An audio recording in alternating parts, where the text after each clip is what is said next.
दर्शक पंजाब वाला चैनल पे आपका स्वागत है। आज हम आए हैं लेफ्टिनेंट कर्नल HK बेदी।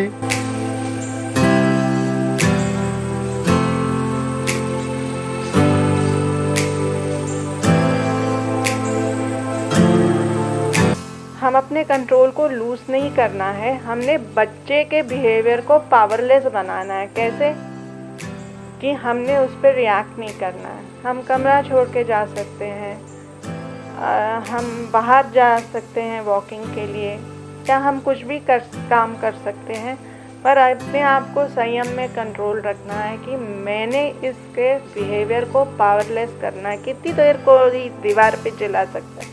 दर्शक पंजाब वाला चैनल पे आपका स्वागत है। आज हम आए हैं लेफ्टिनेंट कर्नल HK बेदी, एक ऐसा नाम जिन्होंने लंबे समय से अपनी सेवाएं स्कैटी में दी हैं, MD स्कैटी हैं। और सबसे बड़ी बात है कि सोशल काज को हमेशा, जैसे पिछले दिनों में इन्होंने डॉक्टर डे वाले दिन हमारे साथ बातचीत की और डॉक्टर्स की जो प्रॉब्लम्स आती हैं उनको, कि डॉक्टर भी एक इंसान है, उसके टॉपिक पर इन्होंने हमारे से बातचीत की और जो कि बहुत ज़्यादा लोगों ने सराहा उसको, खास तौर से डॉक्टर्स ने, डॉक्टरों की फैमिली ने। और आज हम लोग एक ऐसा सोशल काज जो हिला कर रख देगा सभी को, वो है मोबाइल की एडिक्शन। जो छोटे छोटे बच्चे, 1 साल का बच्चा, 2 साल का बच्चा, 5 साल का बच्चा, और बच्चे ही नहीं बड़े भी जो है इस एडिक्शन में हैं। हम बात कर रहे हैं डॉक्टर साहब के साथ, जो बहुत लंबा समय एक्सपीरियंस लेकर स्कैटी के MD स्कैटी हैं और लंबा तजर्बा है इनका पास। और पहले इन्होंने देश की सेवा की है, अब लोगों की सेवा कर रहे हैं, उनको एक नई ज़िंदगी दे रहे हैं। डॉक्टर बेदी जी, आपका स्वागत है। Thank you so much, and आपके चैनल को भी धन्यवाद। और आज का टॉपिक मोबाइल एडिक्शन। तो जैसे मैंने आपको बताया है कि हर चीज़ का नज़रिया, एटलीस्ट मेरा ऐसा है कि हम ये ना बोलें कि ये प्रॉब्लम बच्चे की है या ये प्रॉब्लम बड़े की है, हम सॉल्यूशन ढूंढ लें। तो क्या होता है कि किसी को हर्ट नहीं होती, ईगो एक बच्चे में भी होती है। और वो ज़माने गए कि आप बोलें कि क्योंकि मैं बोल रहा हूँ, क्योंकि ऐसा ही होता है। अब आपको ये देखना पड़ेगा कि ये कौन सा ज़माना है, आजकल के बच्चे कैसे हैं। ये काफ़ी पढ़े लिखे और काफ़ी एजुकेटेड बच्चे हैं, तो हमको इनके साथ डील भी उसी तरीके से करना पड़ेगा।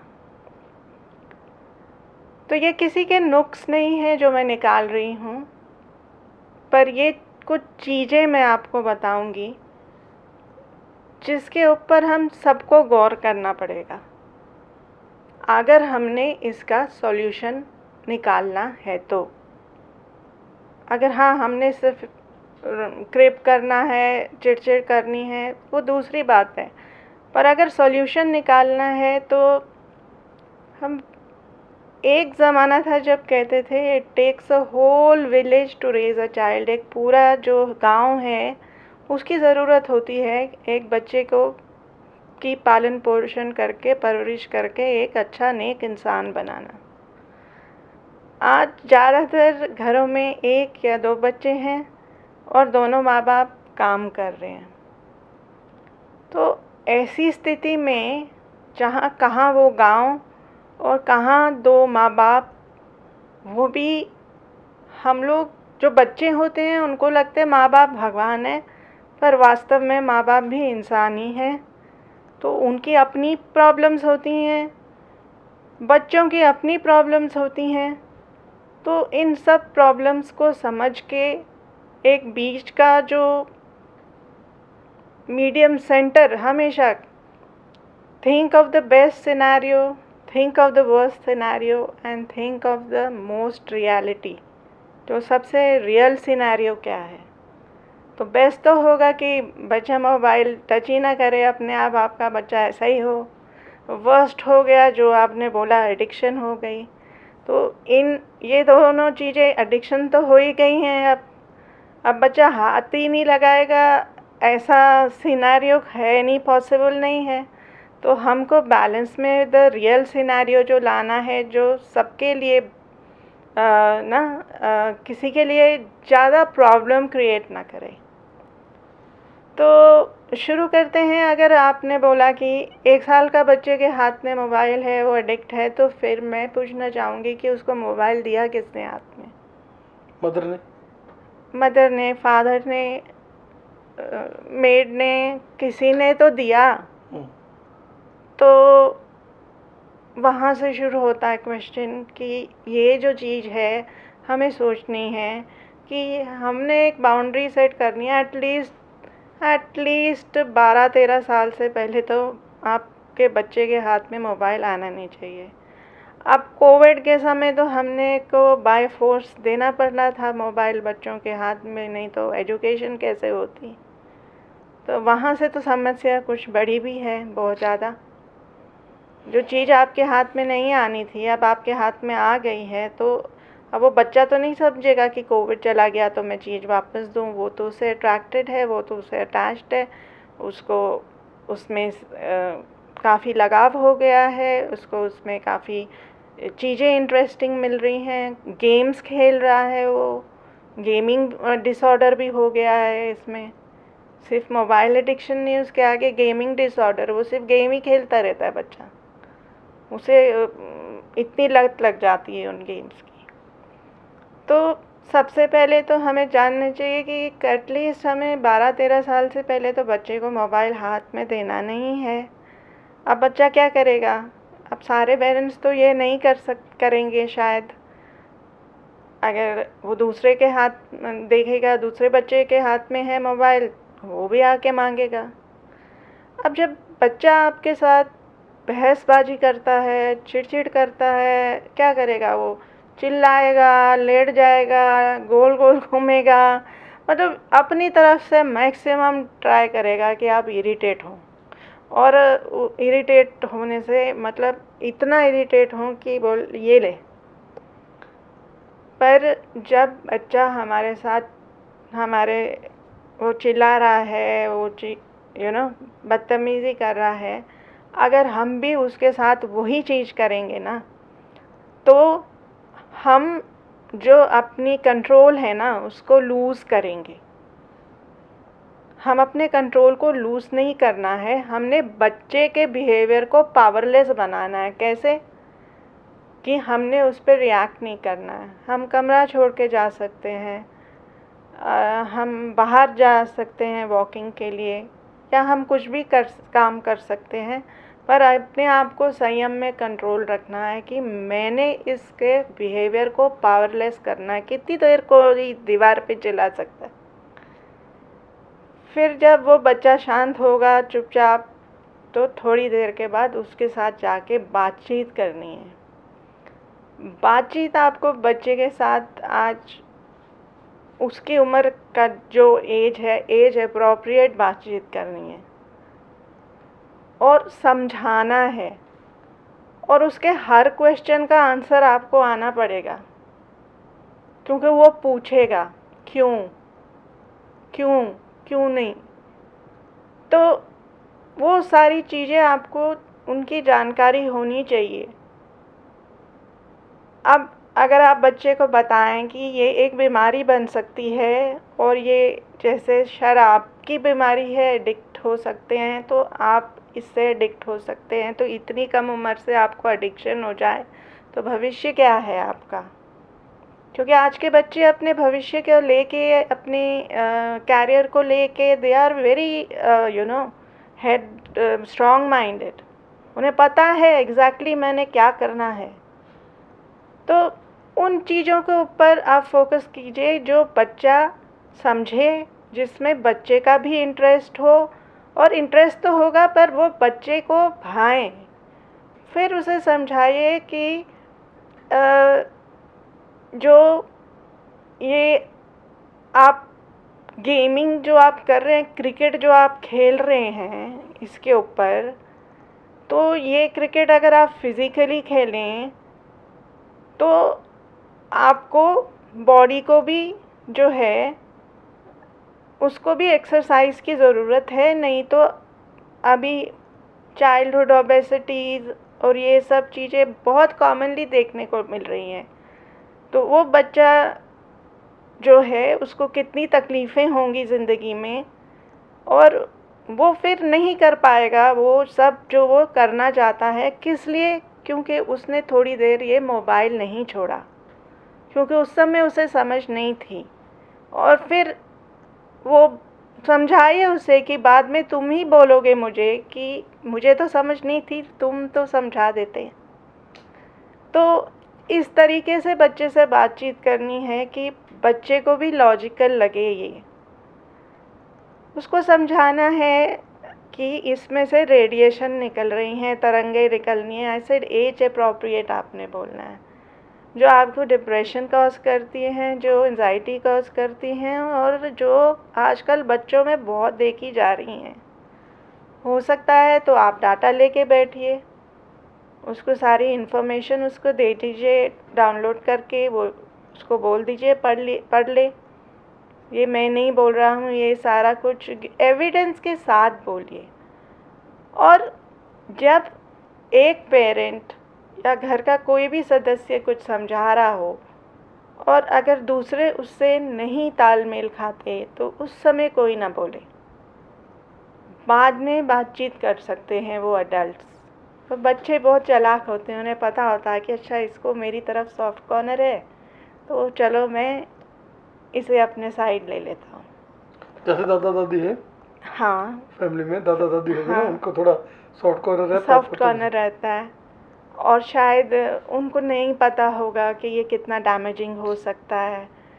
तो फिर क्या है कि उस समय शायद पेरेंट्स ना बोल पाएँ, या फिर वही आपस में आर्ग्यूमेंट में चढ़ जाएं।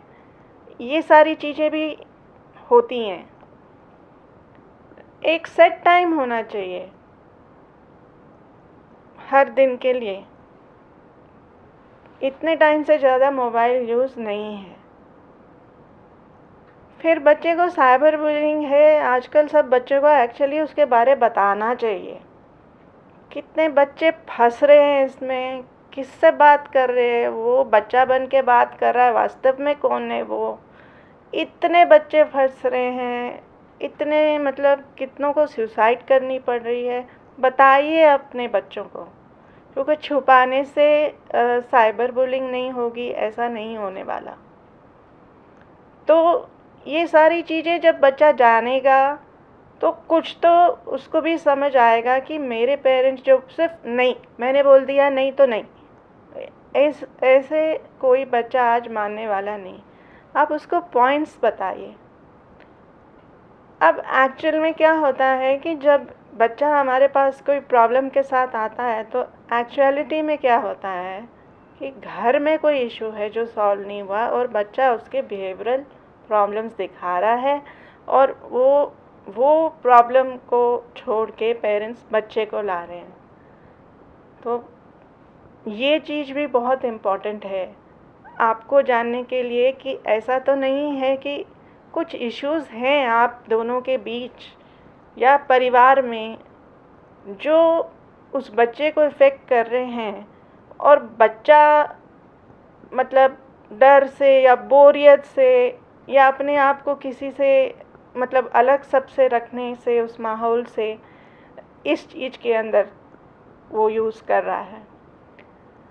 अब कभी आपने सोचा कि आप लेट आते हैं तो आपका बच्चा क्या करेगा जब वो स्कूल से वापस आएगा? अकेला बच्चा है या 2 बच्चे हैं, तो वो क्या कितनी देर तक क्या करने वाले हैं? मतलब उनका टाइम मैनेजमेंट का आपने कुछ सोचा है कि how they will manage their time? तो अगर आप दोनों अर्न कर रहे हैं तो आप देखिए कौन से बच्चे का क्या एप्टीट्यूड है, किसको किसको स्पोर्ट्स में इंटरेस्ट है, किसको सिंगिंग में इंटरेस्ट है, किसी को म्यूज़िक में इंटरेस्ट है, किसी को पेंटिंग में इंटरेस्ट है। तो एटलीस्ट गिव सम टाइम के बाद जब वो रेस्ट कर लें, half an hour and all, because energy तो बच्चों में काफ़ी होती है, they can go to these classes. इन क्लासेस में जाके अपना टाइम बिताएं, सो दैट एटलीस्ट, क्योंकि हर इंसान जब बोर होगा तो उसे कुछ तो करना होगा। तो अगर हम ये सारी चीज़ें माइंड में रखें कि how is my child going to manage the time when I am not there after he comes back from school, तो उससे भी आपकी प्रॉब्लम काफ़ी सॉल्व होगी। टेबल पे आपने मोबाइल नहीं यूज़ करना तो मतलब किसी ने नहीं यूज़ करना।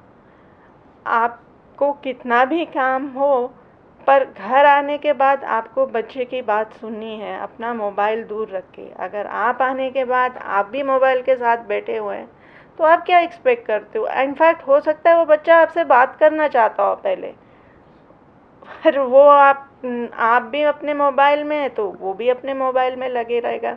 फिर बाद में अगर आपका मन करेगा तो ऐसा नहीं है कि हर बार आपका मन जो करे वो ही बच्चे का मन करेगा। रात को सोने से पहले मोबाइल बच्चे से लेना है।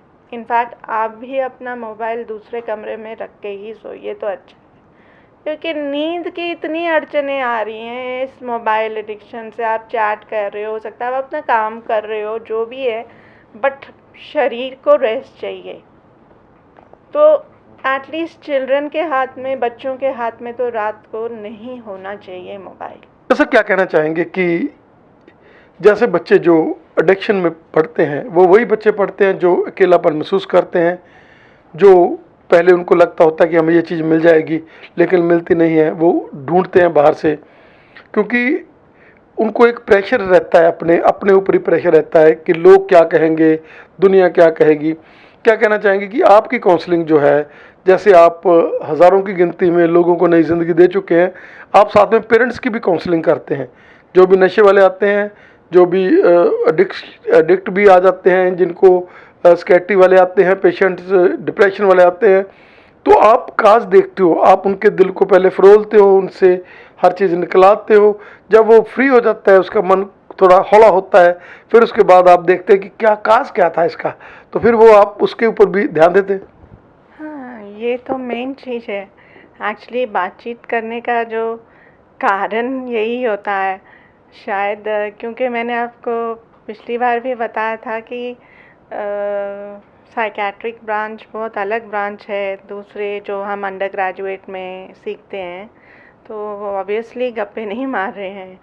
हमारा जो एम है, हम उसको एक्टिव लिसनिंग कहते हैं। मतलब जो सिर्फ सुनते नहीं हैं, उनमें से जो चीज़ें इम्पोर्टेंट की हैं वो निकाल के लिख के साइड में रखते हैं, और फिर उसके ऊपर questioning, answering and further session चलता है।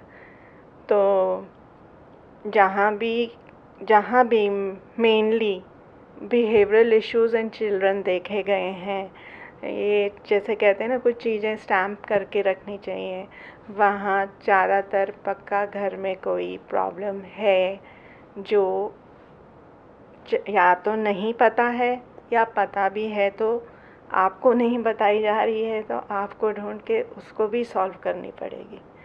सिर्फ अगर आप बच्चे के पीछे पड़ गए ये भी इसका ट्रीटमेंट करना है, तो मोस्ट लाइकली जो मेजर इशू है जहाँ से ये प्रॉब्लम आई है, वो अगर सॉल्व नहीं हुआ तो ये प्रॉब्लम फिर चलती रहेगी। दर्शकों, आज हम बने हुए थे डॉक्टर HK बेदी, जिन्होंने हमें बहुत बड़े टिप्स दिए। और जैसे डॉक्टर साहब ने कहा कि हम तो जड़ को काटते हैं, हम लोग ये नहीं कि हम लोग स्कैट्री वाली मेडिसिन हैं, जो टंकाइजर हैं, वो आपको दे रहे हैं।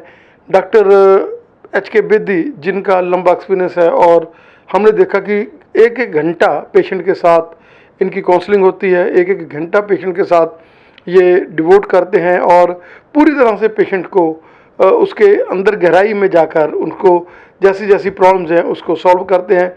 बहुत सारे मैरिटल इश्यूज़ हैं, उनको इन्होंने आज तक सॉल्व किया है। कोई भी बंदा जो तलाक का है, जिनकी हस्बैंड वाइफ की कोई प्रॉब्लम है, वो भी डॉक्टर साहब से कंसल्ट कर सकते हैं।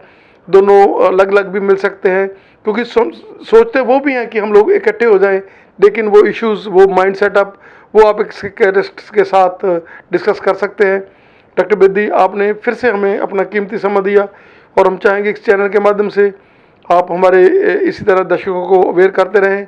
और दर्शकों, सबसे बड़ी बात है कि डॉक्टर बेदी जी की एक फेसबुक पेज भी है, वो आपको ये बताएंगे कौन सा फेसबुक पेज है, आप उसको भी फॉलो कर सकते हैं। उस पर भी आप इनकी जानकारियाँ हैं जो वो ले सकते हैं। डॉक्टर साहब, क्या कहते हैं? पेज कोई बनाता है तो उसका मकसद यही होता है कि जितनी उसके अंदर नॉलेज है वो एक्सपीरियंस शेयर हो जाए और लोगों को मदद करे। तो उससे ज़्यादा मतलब भलाई का काम क्या सकता है, तो मैं आपको लिख के दे दूँगी, ठीक है। दर्शकों, नीचे चलता रहेगा आपका जो फेसबुक पेज का है, वो भी नीचे फ़ोन नंबर के साथ ही चलेगा, आप उसको फॉलो कर सकते हैं। आप डॉक्टर साहब के साथ बने रहिए। इनका फेसबुक पेज आप देखिए, उसमें भी आपको, आज तो आपने चाइल्ड साइकियाट्री के लिए किया है, आपको ज़िंदगी में भी कोई प्रॉब्लम है, और वो लोग जो सुसाइडल पे हैं, जिन लोगों का मन करता है कि मैं मर जाऊं, मैं सुसाइड कर लूं, एक बार डॉक्टर एच.के. बेदी का जो पेज है आप खोलो, देखो। मरने से पहले एक बार, केवल एक बार, अगर आपको लगे तो आप इनके साथ फ़ोन से भी बात कर सकते हैं। लेकिन जो कीमती ज़िंदगी आपको मिली है, वो कहते हैं ना कि तुम बेसहारा हो तो किसी का सहारा बनो। अगर आपको लगता है कि मैं दुखी हूँ, तो आप उस कंडीशन में किसी का सहारा बन सकते हैं। आपके पास अगर कुछ भी नहीं है, तो आप अच्छे बोलों के साथ एक सी खुशी देकर लोगों को जो है एक ज़िंदगी दे सकते हैं। डॉक्टर बेदी, आपका बहुत बहुत धन्यवाद हमें समय देने के लिए। Thank you so much.